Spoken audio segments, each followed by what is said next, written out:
नमस्कार, आप देख रहे हैं आज की आवाज़। बिहार के पूर्णिया जिला के टाउन हॉल में राजद के जिला अध्यक्ष मिथिलेश कुमार दास के नेतृत्व में राज्य स्तरीय किसान न्याय यात्रा सम्मेलन का आयोजन किया गया, जिसमें मुख्य अतिथि के रूप में डॉक्टर गोपाल कृष्ण उर्फ चंदन यादव को राजद कार्यकर्ता एवं किसान प्रकोष्ठ के द्वारा फूल माला पहनाकर उनका स्वागत किया गया। इस अवसर पर मौजूद डॉक्टर गोपाल कृष्ण उर्फ चंदन यादव प्रदेश अध्यक्ष किसान प्रकोष्ठ एवं मिथिलेश कुमार दास जिला अध्यक्ष राजद के अलावा शिव कुमार यादव जिला अध्यक्ष किसान प्रकोष्ठ, अनिल यादव जिला उपाध्यक्ष किसान प्रकोष्ठ, अनमोल यादव नगर निगम अध्यक्ष किसान प्रकोष्ठ, शंकर ब्रह्मचारी उर्फ शंकर पासवान पंचायती राज प्रकोष्ठ जिला अध्यक्ष, विष्णुदेव ऋषि प्रखंड उपाध्यक्ष बनमनखी, संजीव कुमार यादव प्रधान महासचिव प्रखंड बनमनखी,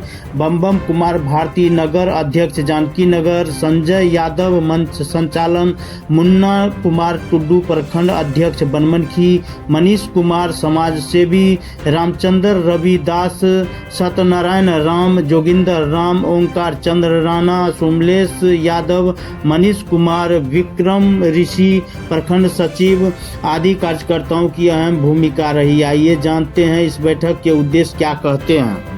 राज्य स्तरीय किसान न्याय यात्रा का सम्मेलन, अन्याय क्या है जो आज का यह सम्मेलन किया गया है?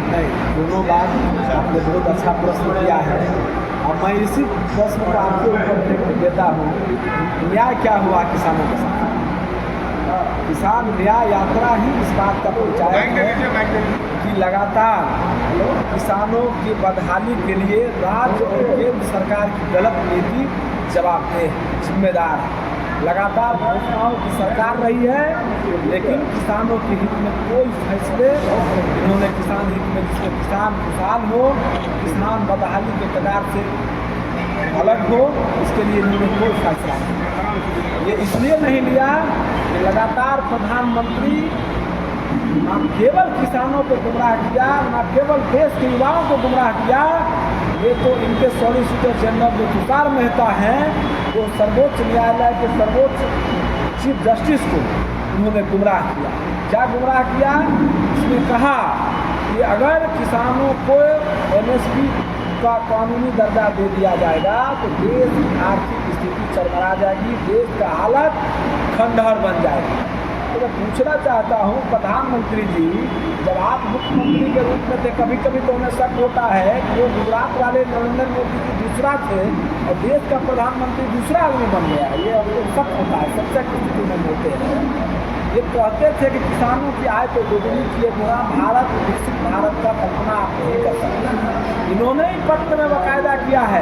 सबसे प्रमुख मांग है इनका चुनावी घोषणा पत्र देख लीजिए, उसमें भी चुनावी घोषणा पत्र में सबसे प्रमुख मांग है कि स्वामीनाथन जी के कमीशन के द्वारा जो सिफारिशें की गई है 22 फसलों पर भारत समेत देश के सभी किसानों के लिए C2+50% के फॉर्मूले से ना कि A2+SL। एक तो ये है, और इतना ही नहीं, स्वामीनाथन जी ने भारत के किसानों के लिए कुछ चीज़ें, कुछ जो फल है, कुछ जो दलहन है, तिलहन है, इन सब फसलों को उन्होंने कहा C2+50 नहीं, C2+75, अर्थात संपूर्ण लागत का किन्हीं फसलों में उन्होंने कहा 1.5 गुना, और दूसरे तरफ उन्होंने यह भी कहा कि किन्हीं फसलों को संपूर्ण लागत का 2.25 गुना। मैं सरल भाषाओं में समझाऊँ, और ये जा करके देश को गुमराह करते हुए, देश के आम आवामों को गुमराह करते हुए करके कहा बाकायदा इस बात। एक चीज़ ये है कि मतदाता सूची की जो बात की जा रही है वो छटने की, आप लोग इस बात को जान रहे हैं कि मतदाता सूची में सबको जोड़ा जा रहा है, फिर ये छटने वाली बात क्या है? बहुत अच्छा सवाल है। आप मीडिया के साथी, हमको लगता है कि आप सोए हुए पत्रकार नहीं हो, जगे हुए, हम उम्मीद करते हैं आप इन्हीं बात को पूछिएगा। जब मतदाता पुनरीक्षण का कार्य प्रारंभ होने की बात हुई तो क्या कहा गया था? 11 दस्तावेज जिस 11 दस्तावेज में जरूरी दस्तावेज था कि जो मतदाता फर्स्ट टाइम वोटर है यानी जिसकी आयु 18 वर्ष है उसको माता और पिता दोनों का प्रमाण पत्र आवश्यक है। तो आप समझिए जिसकी आयु 18 वर्ष है और सबसे छोटा भाई है और बड़ा भाई का उम्र अगर मान लीजिए 35 साल है या 30 साल है तो उनके माता पिता का उम्र 50 और 55 है। आप समझिए तो 80 के दौर में लेके चले गए आपको समझाने के उद्देश्य से। 80 के दौर में आंकड़ों से मैं बात कर रहा हूँ, जो मैट्रिक पास पुरुषों का संख्या था वो मात्र 13% था। अगर महिलाओं की बात कर लें तो और कम था, मान लीजिए कि 5% था। 13, 5, 18, 20 मान लीजिए तो फिर भी 80% लोगों का नाम बिहार के मतदाताओं का कटना तय था। लेकिन शुक्रिया करिए श्री तेजस्वी प्रसाद यादव जी का, राहुल गांधी जी इनके नेतृत्व में पटना आए और पटना आकर के पूरे बिहार हम लोगों ने बंद करने का काम किया। जब सड़क पर तेजस्वी यादव जी उतरे सरकार सत्ते में आई और घरे में खड़ा होते हुए प्रक्रिया जटिल को सरल किया।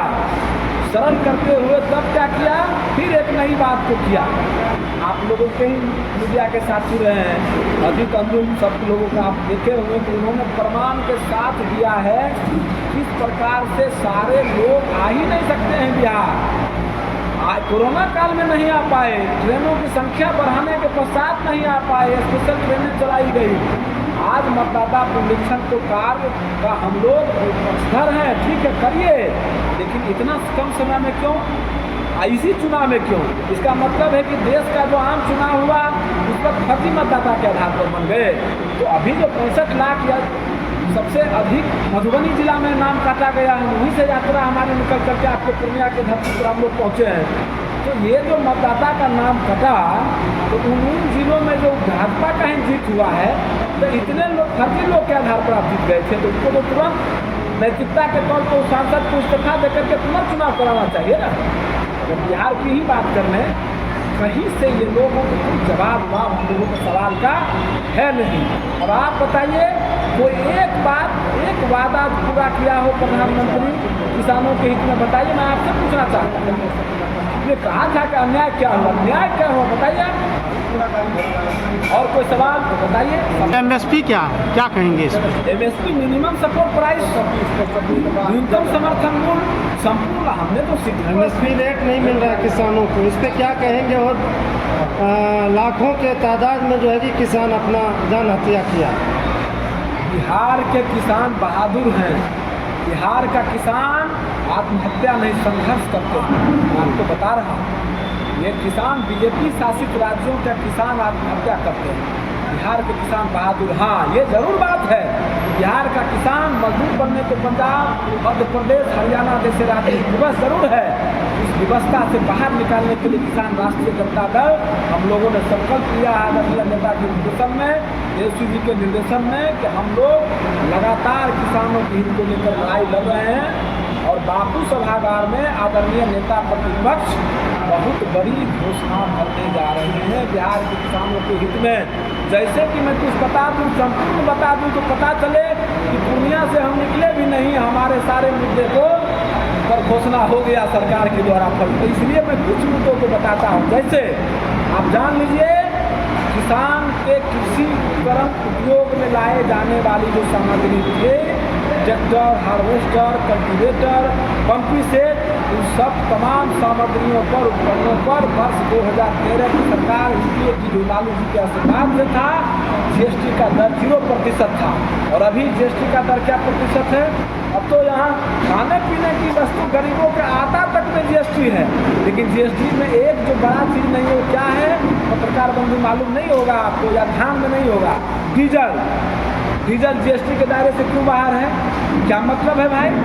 आप सब पर नहीं, जहाँ से आप जनता के जेब से जबरिया पैसा वसूल सकते हैं सब चीज़ों पर GST है। डीजल पर GST जो ही लगाएंगे, डीजल का रेट में 20 से 25 से 50 रुपये तक की कमी हो जाएगी, किसानों का भला हो जाएगा। तो किसानों का भला नहीं करना है इसको, खास करके बिहार के किसानों का भला नहीं करना है। वो इसलिए नहीं करना है कि बिहार सबसे बड़ा कृषि आधारित प्रदेश है और यहाँ के किसानों के अनाज को, फसलों को एन केन प्रकारें कम मूल्य में खरीद करके अब 5 किलो जो अन्य राज्य में दाल और चावल बांटने का काम होता है, तो बिहार के किसानों को इसे यहीं से लूट करके लोक लुभावन वादे अन्य प्रदेशों में जा करके करते हैं।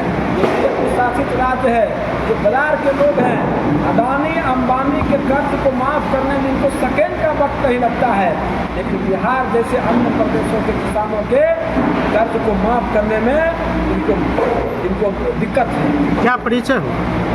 डॉक्टर चंदन, प्रदेश अध्यक्ष राष्ट्रीय जनता दल।